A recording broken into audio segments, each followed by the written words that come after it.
Bonjour Patrice, tu nous as beaucoup parlé de vie fraternelle avec ceux qui nous sont proches.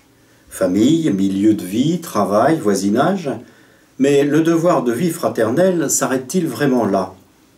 Il y a tant de personnes que je ne connais pas et pourtant que je côtoie et que je croise. Tu intitules cette rencontre « Se rendre frère de l'inconnu, découvrir un frère en celui que je ne connais pas ». Est-ce vraiment réaliste? C'est vrai, Gilles, que nous vivons rarement dans un petit village où tout le monde se connaît et où peut exister une véritable entraide dans les coups durs. Même si, bien sûr, ce peut être aussi un lieu de tension et de clan ou même de rancune tenace. En fait, nous vivons tous, ou presque tous, dans un monde où nous côtoyons chaque jour des inconnus que nous ne verrons peut-être de nouveau jamais. Et parce que cela nous rassure, nous pouvons aussi avoir tendance à recréer autour de nous un petit village rassurant, celui de nos familles, des amis choisis, de nos communautés. Alors cet inconnu qui m'est donné de croiser, dois-je aussi le considérer comme un frère?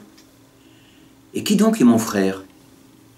C'est bien cela, en fin de compte, le sens de ta question, et de celle du docteur de la loi, comme nous venons de le méditer.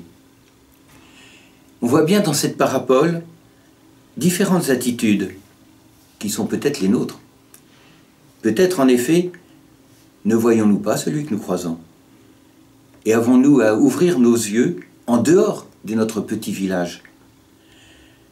Peut-être avons-nous, pour beaucoup de raisons qui nous semblent justes d'ailleurs, la tentation de nous détourner. Peut-être enfin, avons-nous compris qu'il nous est demandé de nous rendre proches de l'autre frère, de l'autre, et plutôt que de nous demander qui est notre frère, de comprendre que c'est à moi d'aller vers l'autre, à moi de me rendre frère du lointain. Cela semble quand même bien plus facile à dire qu'à faire. N'ai-je pas aussi à gérer des priorités? Et n'est-il pas évident que je ne peux pas vivre la fraternité avec tous ceux que je croise? Oui, c'est vrai, gérer des priorités, discerner l'important du moment. Peut-être que le pas à franchir se situe là, et c'est bien celui qu'a franchi le Samaritain. Alors je reviens à lui et à son attitude. Visiblement, il avait un but clair, et ce but aurait pu rester sa priorité. Alors entrons un peu plus dans sa vie, et cherchons à y trouver les pistes que nous pouvons avoir pour nous aujourd'hui, des pistes de vie et de fraternité. Comme je disais, ce Samaritain, il a des affaires à régler.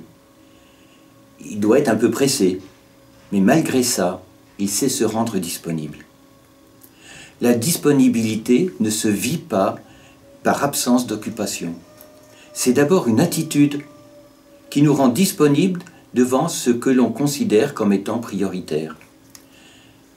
Elle permet de ne pas se laisser enfermer dans ce que nous avons prévu, organisé, tout en respectant une juste hiérarchie des devoirs. La fraternité implique le don du temps.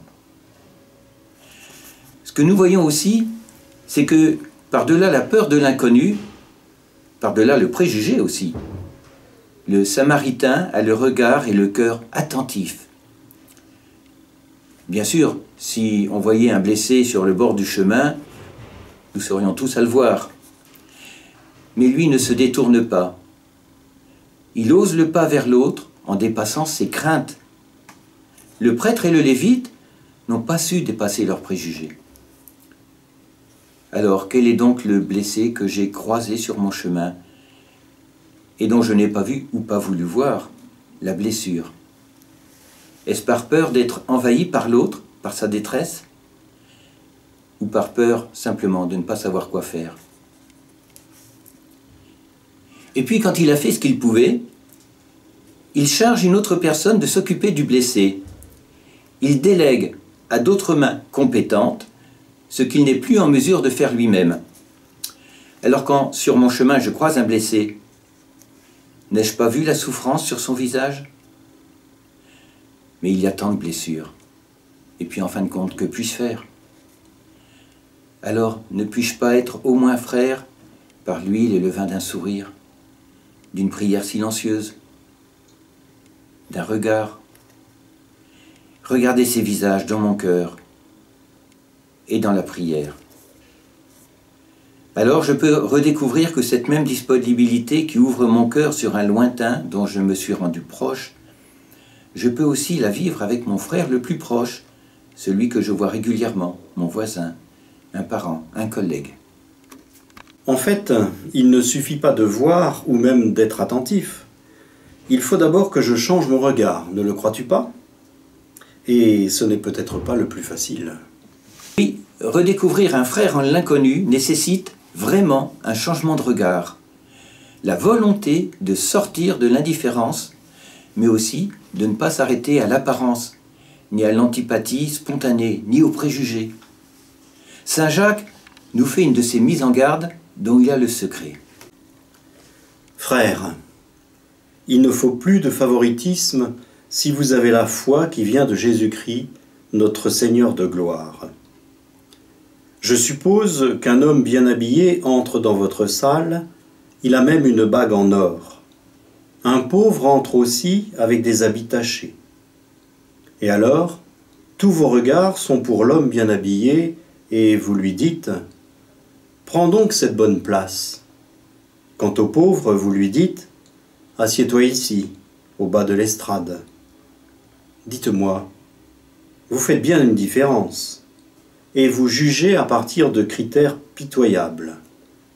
Écoutez, frères bien-aimés, Dieu a choisi les pauvres de ce monde, faisant d'eux les riches de la foi et les héritiers du royaume qu'il promet à ceux qui l'aiment. Alors, c'est vous qui méprisez le pauvre. Vous faites bien quand vous suivez la loi royale, selon ce qui est écrit, « Tu aimeras ton prochain comme toi-même ». Mais si vous faites des différences entre les personnes, vous commettez un péché et la loi vous dénonce comme des coupables. Et l'on retrouve dans beaucoup d'autres passages de l'Évangile cet appel à un regard différent sur l'autre, qu'il s'agisse de l'épisode du pharisien et du publicain, de la piécette donnée par la veuve, ou du pharisien et de la pécheresse. « Qui es-tu pour juger ton frère ?» nous met encore en garde Saint Jacques. La parabole de la paille et de la poutre nous dit bien encore l'incohérence de ce comportement. Seul Dieu peut juger. Et comment juger s'il nous manque la miséricorde? Nous pouvons et nous devons toujours dénoncer le mal, la violence, le vol, le meurtre et toutes les attitudes ou comportements qui sont condamnables. D'ailleurs, moi-même ne suis-je pas parfois aussi l'acteur ou le complice de ces comportements? Mais si nous devons les dénoncer, nous ne devons jamais nous permettre de juger ceux qui les commettent et qui restent des frères. Nous sommes appelés à voir sur l'autre, quel qu'il soit, le regard du Christ lui-même, sans nous fier ni à l'apparence, ni à nos jugements parfois sommaires.